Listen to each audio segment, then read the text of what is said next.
का बेटा बनकर आया हूँ। आपके प्यार ने मुझे यहाँ पर बुलाया और मैं मेरे नेता, मेरे पिता आदरणीय रामविलास पासवान जी के अधूरे सपने को पूरा करने आया हूँ, जो विकसित झारखंड का सपना मेरे पिता ने देखने का काम किया था। अभी बताया आदरणीय रामचंद्र जी ने किस तरीके से मेरे पिताजी वो यहाँ की गलियों में घूमा करते थे, गांव गांव का भ्रमण किया करते थे।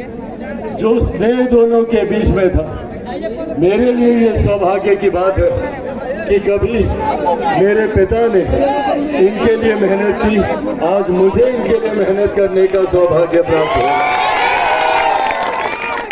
साथियों, आप सब जानते हैं कि झारखंड में विधानसभा चुनाव प्रचार की शुरुआत हो चुकी है और आज से महज 3 दिन बाद पहले चरण का मतदान होने जा रहा है।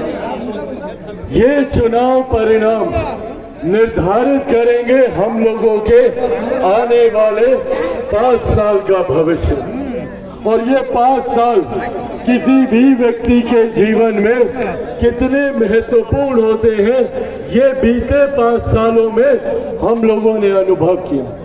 बीते 5 सालों में जहां हमारा देश विकास की राह पर तीव्र गति से आगे बढ़ने का काम किया, तो वहीं झारखंड हर बीते दिन के साथ पिछड़ता गया।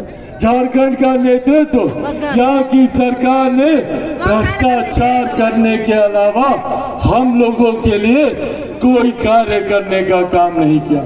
सोचिए, जहाँ देश ही नहीं दुनिया में हमारे प्रधानमंत्री जी नई लोकप्रियता को हासिल करते रहे, जहाँ अलग अलग देशों के नेता हमारे प्रधानमंत्री को सम्मान देते रहे, तो वहीं झारखंड को शर्मसार होना पड़ा क्योंकि यहाँ के मुख्यमंत्री भ्रष्टाचार के आरोपों में जेल जाने का काम करते हैं।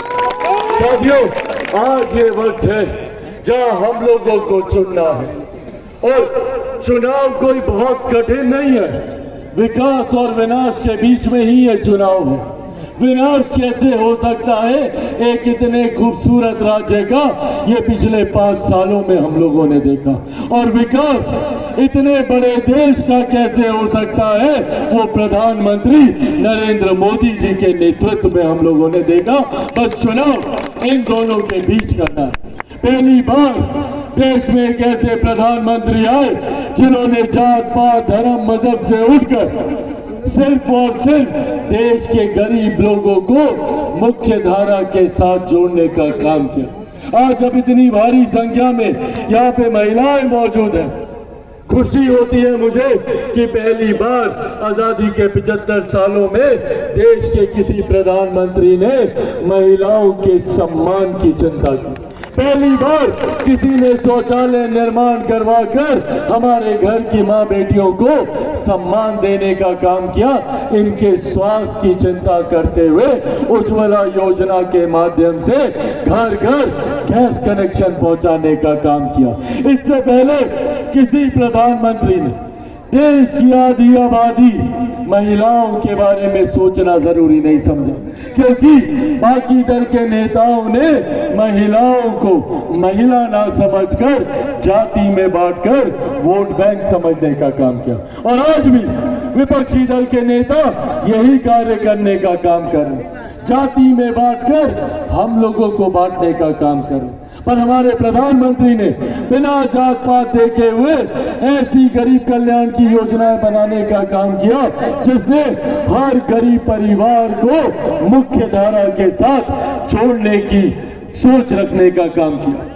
आज आयुष्मान के तहत इससे पहले अगर कभी घर पे कोई बीमारी आती थी तो हम लोग को महिलाओं के जेवर और घर की जमीन जायदाद गिरवी रखना पड़ता था। आज भगवान न करे, पर अगर घर पे कोई बीमारी आती है तो इतना संतोष तो है कि प्रधानमंत्री जी की बनाई हुई आयुष्मान योजना है, जिसके तहत 5-5 लाख रुपए का मुफ्त इलाज हम लोग का हो सकता है।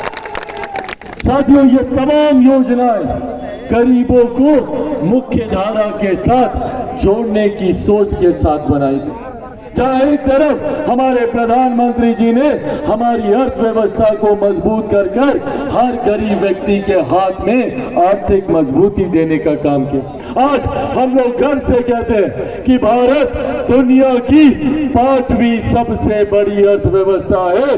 ये देन हमारे प्रधानमंत्री आदरणीय नरेंद्र मोदी जी की है। साथियों, जब देश की अर्थव्यवस्था मजबूत होती है, ये सिर्फ अर्थशास्त्रियों से जुड़ा हुआ विषय नहीं है। जब देश की अर्थव्यवस्था मजबूत होती है तो राज्यों का राजस्व बढ़ता है। जब राज्यों का राजस्व बढ़ता है तो जिले में योजनाओं के लिए ज्यादा राशि आती है। जब ज्यादा राशि जिले में आती है तो हर गरीब व्यक्ति के हाथ में ज्यादा कमाई आती है, प्रति व्यक्ति आय में इजाफा होता है।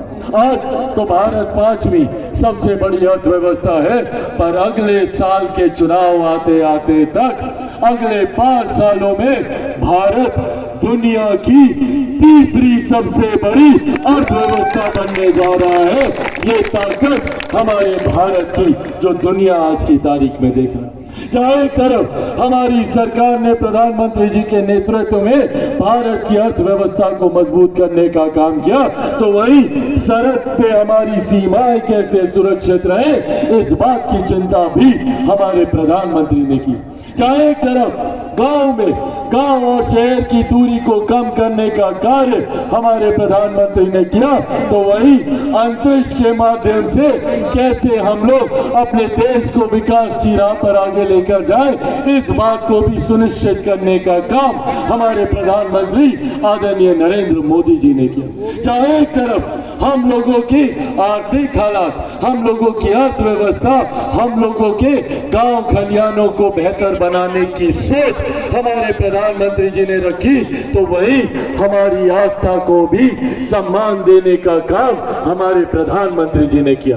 आज सोचिए साथियों, कैसे इस छोटे से टेंट में कितने लोग मौजूद हैं। ऐसे ही 500 साल से अयोध्या में प्रभु श्री राम इसी तरीके से टेंट के नीचे मौजूद थे। धूप गर्मी धूल मिट्टी में किसी ने उनकी चिंता नहीं की।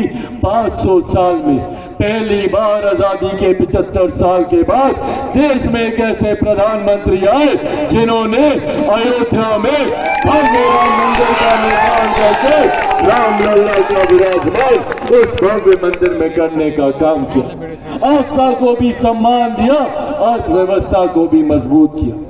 ऐसे में साथियों, ये हम लोगों की जिम्मेदारी बनती है कि ऐसे प्रधानमंत्री का हम लोग साथ दें, ना कि ऐसे विपक्षी दल के नेताओं का जिन्होंने हमें सिर्फ जात पात में बांटने का काम किया, जिन्होंने हमें सिर्फ वोट बैंक बना के समझ के रखा, जिन्होंने सिर्फ हमें जातियों में बांटने का काम किया, और जब विकास की बात आई तो विकास के नाम पे अपने घर के दरवाजे सोने के करने का काम किया।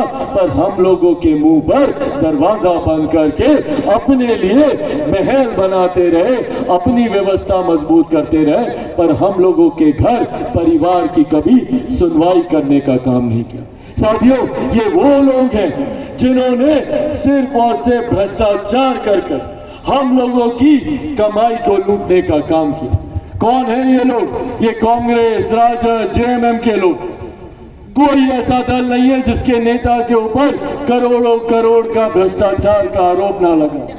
ये लोग हम लोग के विकास की बात करेंगे, ये लोग बात करेंगे विश्रामपुर के लोगों की, ये लोग बात करेंगे हम लोगों के आगे बढ़ाने की, जिन लोगों ने दशकों तक देश पे शासन करने का काम किया।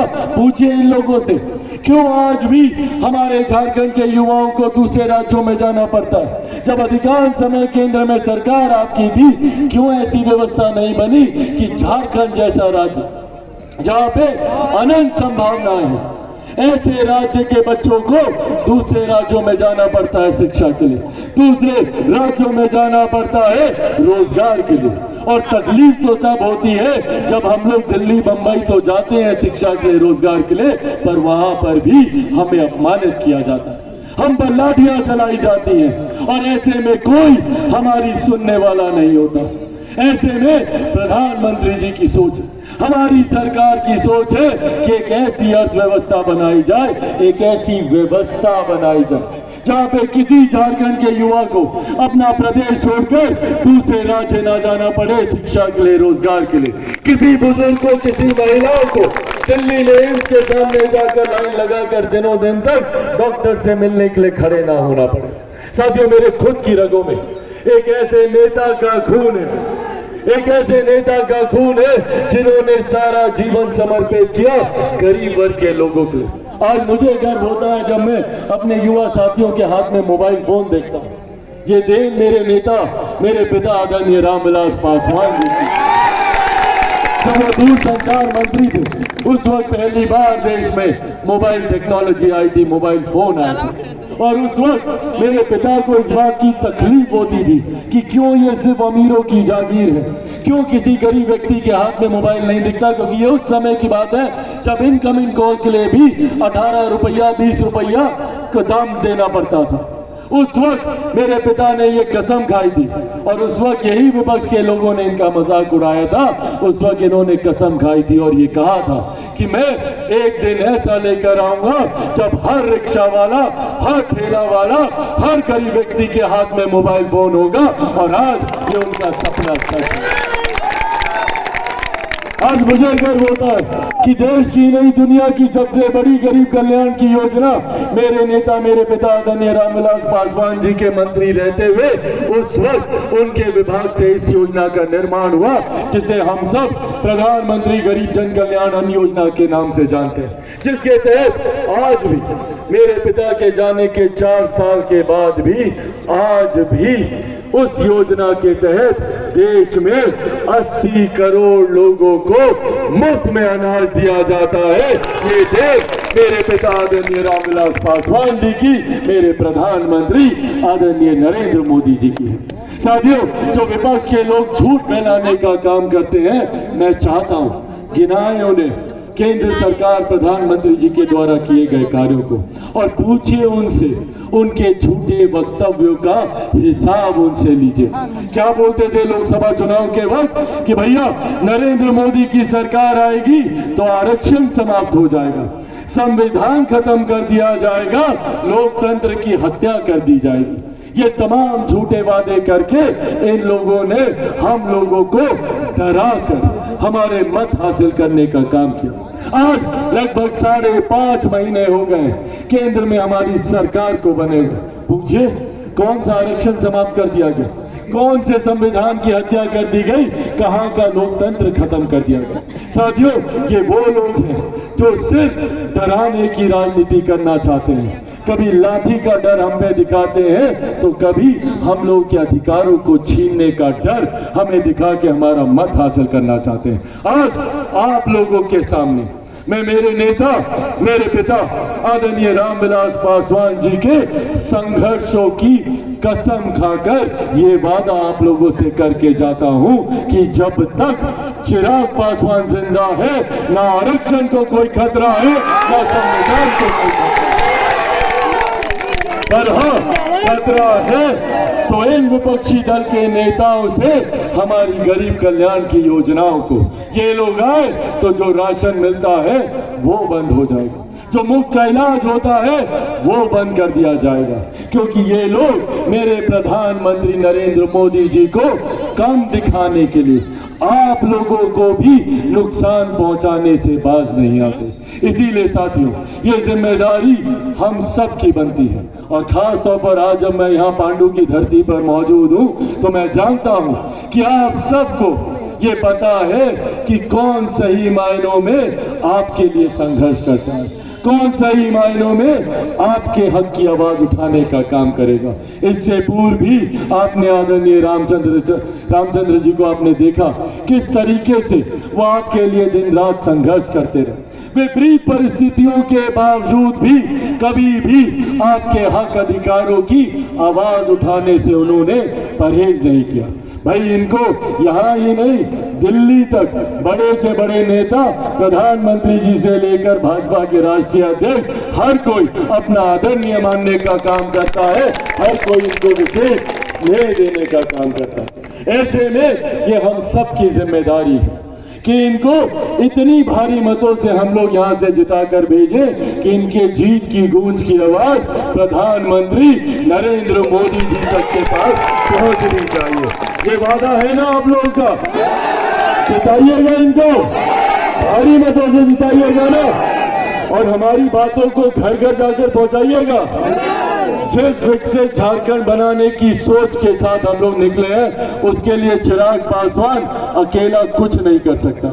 चिराग पासवान को जरूरत है आप सबके साथ की, आप सबके आशीर्वाद की। मिलेगा ना?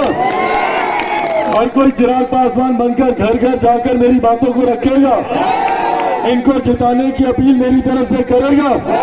बनिएगा चिराग पासवान, ऐसे नहीं दोनों हाथ उठाकर वादा कीजिए। बनिएगा चिराग पासवान, बनिएगा चिराग पासवान, बनिएगा चिराग पासवान। क्या कहिएगा घर जाकर? बोलिएगा 13 तारीख को मतदान है और कितने नंबर पर बटन दबाना है सबको पता है, पहले से पता है। तो एक बार दिखा दीजिए 3 नंबर सब लोग। 3 नंबर पर कौन से छाप पर? कमल छाप। ये कमल छाप हमारे प्रधानमंत्री जी का प्रतीक है।